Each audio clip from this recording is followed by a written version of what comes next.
بسم اللہ الرحمن الرحیم۔ گمنام ہیروز کے معزز ناظرین، السلام علیکم۔ آئیے چلتے ہیں کہانی کی طرف۔ مہتابی نے اپنے ساتھی جیک کیلر کی دماغی کمزوری سے فائدہ اٹھایا تھا۔ اس نے اپنے اہلکاروں کے ذریعے اسے اسپتال پہنچایا تھا۔ جب وہ ہوش میں آیا اور اس کی مرہم پٹی ہو گئی تو اس نے اس پر تنویمی عمل کر کے اس کے دماغ کو لاک کر دیا اور اسے اپنا معمول اور تابع دار بنا لیا۔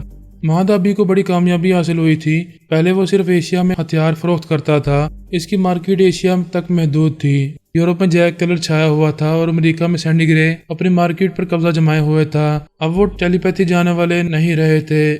پہلے سینڈی گرے مر گیا اور اس کی امریکہ والی مارکیٹ مہتابی اور جیک کیلر کے ہاتھوں میں آ گئی۔ پھر جیک کیلر مہتابی کا غلام بن گیا۔ اب ایشیا، یورپ اور امریکہ کی پوری مارکیٹ مہتابی کے ہاتھوں میں آ گئی۔ اس نے یہ طے کر لیا تھا کہ وہ مجھ سے اور میرے ٹیلی پیتھی جاننے والوں سے ہمیشہ دور رہے گا اور روپوش رہ کر اپنا دھندا جاری رکھے گا۔ اعلیٰ بی بی سونیا کے دماغ میں آئی، پھر خوش ہو کر بولی، مما اب اس کے خیالات گڈ مڈ نہیں ہو رہے، میں اس کے خیالات پڑھ رہی ہوں۔ وہ اس وقت سمندر کے کنارے اس عورت کے ساتھ ہے۔ سونیا سیدھی ہو کر بیٹھ گئی، پھر بولی، اس وقت آدھی رات ہونے والی ہے، وہ عورت اسے اس وقت سمندر کے کنارے کیوں لے گئی ہے؟ سمندر کے ساحل پر تاریکی نہیں ہے، بڑی بڑی ہیڈ لائٹس کے ذریعے ایسی روشنی کا انتظام ہے جیسے دن کا وقت ہو۔ وہاں اس وقت بے شمار مرد، عورتیں، بوڑھے اور بچے بھی ہیں۔ تو پھر جاؤ، پہلے سمندر کے کنارے پہنچو، اپنے اہلکاروں کے ذریعے اسے دیکھو کہ وہ کہاں ہے۔ میں نے سسٹر اور عبداللہ سے کہہ دیا ہے، وہ اپنے اہلکاروں کے ذریعے ادھر گئے ہوں گے، اسے تلاش کر رہے ہیں۔ میں اس وقت عدنان کے خیالات پڑھ کر آپ کو بتا رہی ہوں، وہ وہاں بہت خوش ہے، ریت پر دوڑ رہا ہے، سمندر کی لہروں سے کھیل رہا ہے۔ تم اس کی ماں کی باتیں سنو اور اس کے دماغ میں پہنچنے کی کوشش کرو۔ اعلیٰ بی بی پھر عدنان کے اندر پہنچ گئی۔ وہ ہنس رہا تھا، ایک گیند اٹھا کر اسے کک مار رہا تھا۔ وہ گیند دور چلی گئی، وہ اس کے پیچھے دوڑتا ہوا جا رہا تھا۔ اس کے اندر شیوانی کی آواز سنائی دے رہی تھی، بیٹے تم نہ جاؤ، میں وہ گیند لے آتی ہوں، کم آن۔ اعلیٰ بی بی نے اس کی آواز سنتے اس کے لب و لہجے کو اپنی گرفت میں لیا، پھر خیال خوانی کی پرواز کرتی ہوئی اس کے اندر پہنچی تو ایسا لگا جیسے خیال خوانی کی لہریں دماغ کے آر پار چلی گئی ہوں، جیسے شیشے کے آر پار چلی جاتی ہیں، کہیں رکتی نہیں۔ اس طرح سوچ کی لہریں بھی اس کنواری یا شیوانی کے خیالات پڑے بغیر آر پار گزر گئی تھیں۔ عدنان کی سوچ سے پتہ چلا کہ وہ گیند اٹھا کر دوڑتی ہوئی اس کے پاس آئی ہے۔ عدنان نے کہا، بہت دیر ہو گئی ہے، اب میں اپنی گرینڈ ماما کے پاس جاؤں گا۔ وہ بولی، بیٹے میں نے تم سے کہا تھا نا کہ ہم ضرور جائیں گے، میں تمہیں تمہاری دادی سے الگ نہیں کروں گی، لیکن ذرا انتظار کرو۔ آپ کیوں مجھے انتظار کرنے کو کہہ رہی ہیں؟ اس لیے کہ تمہارے پاپا یہاں آنے والے ہیں۔ وہ اپنے بیٹے عدنان کے باپ پورس کا انتظار کر رہی تھی، اور پورس اس وقت ایک جہاز میں سفر کر رہا تھا، چلی سے روم کی طرف آ رہا تھا۔ اپنی سیٹ پر آرام سے بیٹھا اپنے بیٹے عدنان اور شیوانی کے بارے میں سوچ رہا تھا۔ سوچتے سوچتے اس نے ایک ذرا آنکھ بند کی تو روشنی کا جماکا سا ہوا۔ اسے عدنان مسکراتا ہوا سمندر کے کنارے ہنستا کھیلتا ہوا دکھائی دیا۔ پھر ایک مترنم سی ہنسی سنائی دی۔ ایک رس بھری آواز نے کہا، بیٹے دور نہ جاؤ، ادھر آؤ۔ پورس نے آنکھیں کھول دیں، وہ منظر غائب ہو گیا۔ اب جہاز کا اندرونی منظر دکھائی دے رہا تھا۔ اس نے پھر آنکھیں بند کر لیں۔ روشنی کا پھر ایک جماکا سا ہوا۔ ایک نہایت ہی خوبصورت سی البیلی سی دوشیزہ بڑے نازو انداز سے ریت پر چلتی ہوئی اور مسکراتی ہوئی آ رہی تھی۔ پورس نے اسے دیکھتے ہی آنکھیں کھول دیں۔ وہ منظر پھر غائب ہو گیا۔ جہاز کا اندرونی منظر دکھائی دینے لگا۔ وہ سوچنے لگا، یہ تو بالکل شیوانی ہے، یہ کون ہے؟ آج مجھے اتنے واضح طور پر کیوں دکھائی دے رہی ہے؟ اس نے پھر آنکھیں بند کر لیں۔ روشنی کا ایک جماکا سا ہوا۔ اس بار وہ مزید واضح طور پر دکھائی دی۔ وہ شیوانی ہی تھی، اگرچہ شیوانی سے بہت کم عمر لگ رہی تھی۔ اس نے عدنان کو دونوں بازوؤں میں اٹھایا ہوا تھا، وہ اسے چوم رہی تھی۔ پھر اس نے اپنا ایک ہاتھ پورس کی طرف بڑھاتے ہوئے کہا، آؤ، میں نے بہت انتظار کیا ہے، آ جاؤ۔ اب تک یہی ہوتا آیا تھا کہ عدنان کو آگہی حاصل ہوتی تھی اور وہ کہا کرتا تھا کہ اس کی ممی اس کے پاس آتی ہیں، اسے بولتی ہیں اور وہ جو بولتی ہیں وہ اسی کے مطابق عمل کرتا رہتا ہے۔ اس کی ممی پراسرار بنی ہوئی تھی، سبھی کے اندر یہ تجسس پیدا کیا ہوا تھا کہ وہ کون ہے، کہاں رہتی ہے، کیوں چھپ کر رہتی ہے، اگر وہ زندہ ہے تو اپنے بیٹے کے سامنے کیوں نہیں آتی۔ اب ایک طویل اور تھکا دینے والے انتظار کے بعد اس کے وجود کا کچھ سراغ مل رہا تھا۔ اس بار وہ آئی تھی، لیکن اس طرح کے جھلک دکھا کر اپنے بیٹے کو لے گئی تھی۔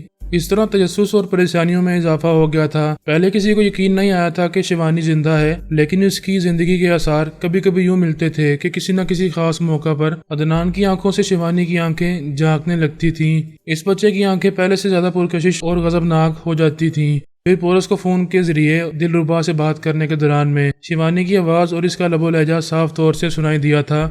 وہ اسرار کے پردوں میں رہنے والی رفتہ رفتہ کھل رہی تھی، کسی دن کسی وقت بھی سامنے آنے والی تھی۔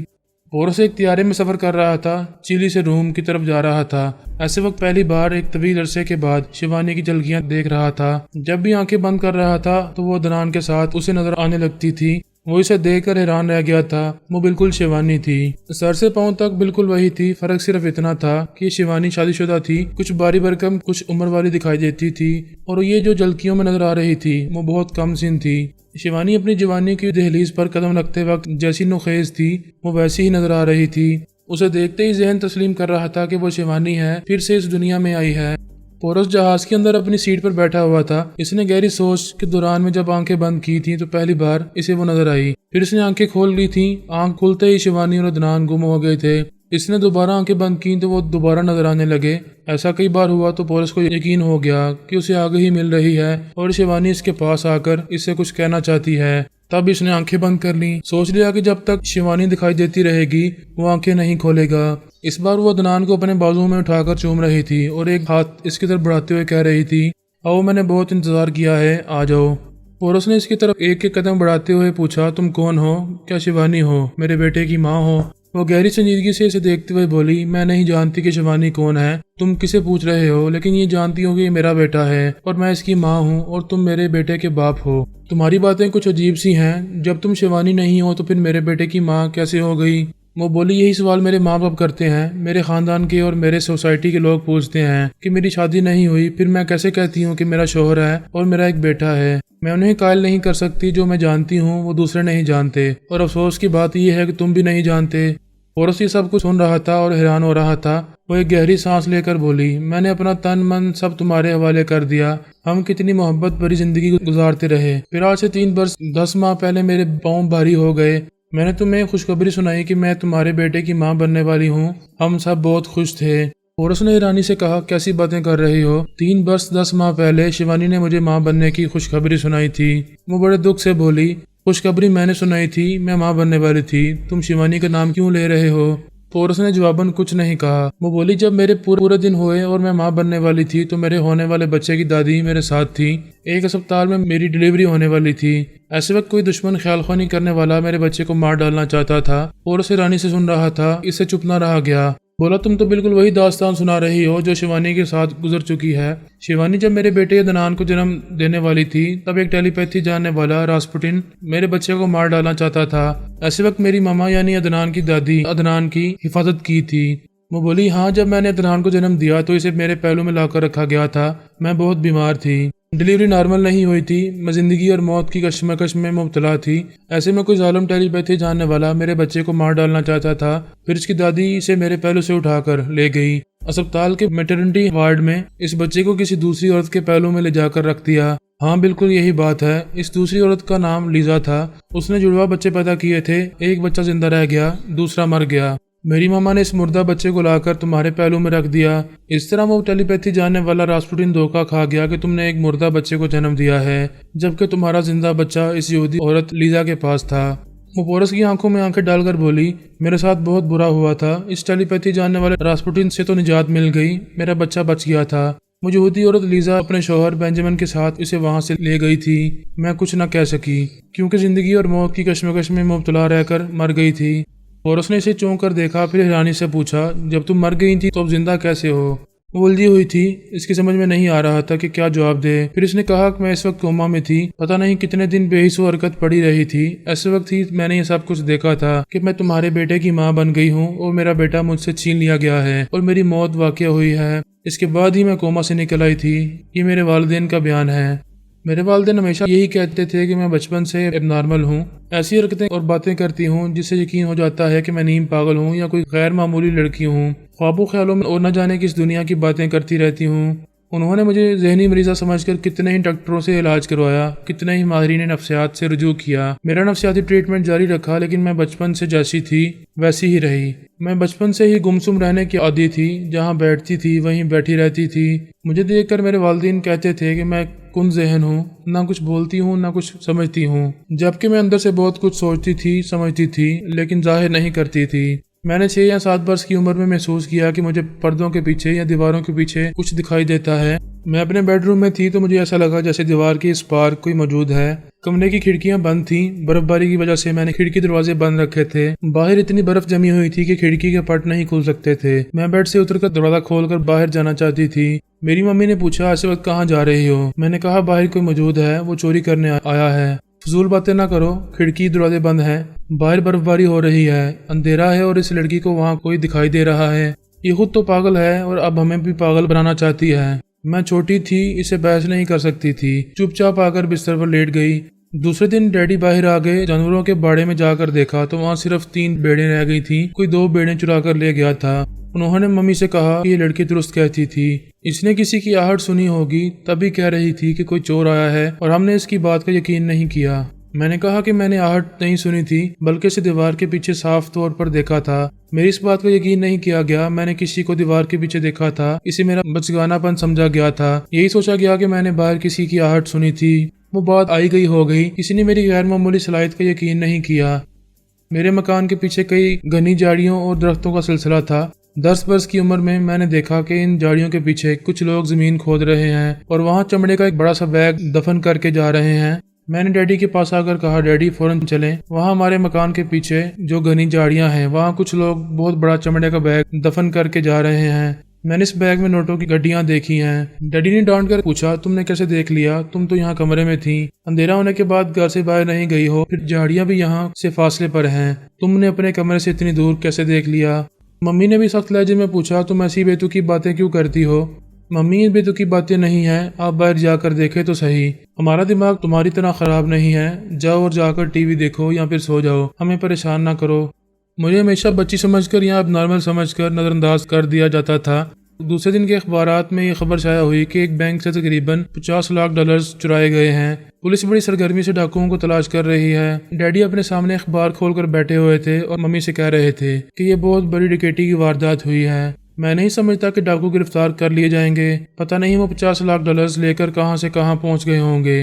میں ان کے قریب بیٹھی ناشتہ کر رہی تھی، ان کی باتیں سن کر بولی میں نے کل رات ہی کہا تھا کہ وہ لوگ چوری کا مال یہاں چھپا رہے ہیں، لیکن آپ لوگوں نے میری ایک نہ سنی۔ ڈیڈی نے مجھے گھور کر دیکھا، پھر پوچھا تم کیا جانتی ہو؟ کیا تم ڈاکوؤں کو پہچانتی ہو؟ کیا تمہیں معلوم ہے کہ وہ جھاڑیوں کے پیچھے نوٹوں کی گڈیاں چھپا رہے تھے؟ تم ایسی احمقانہ باتیں کیوں کرتی ہو؟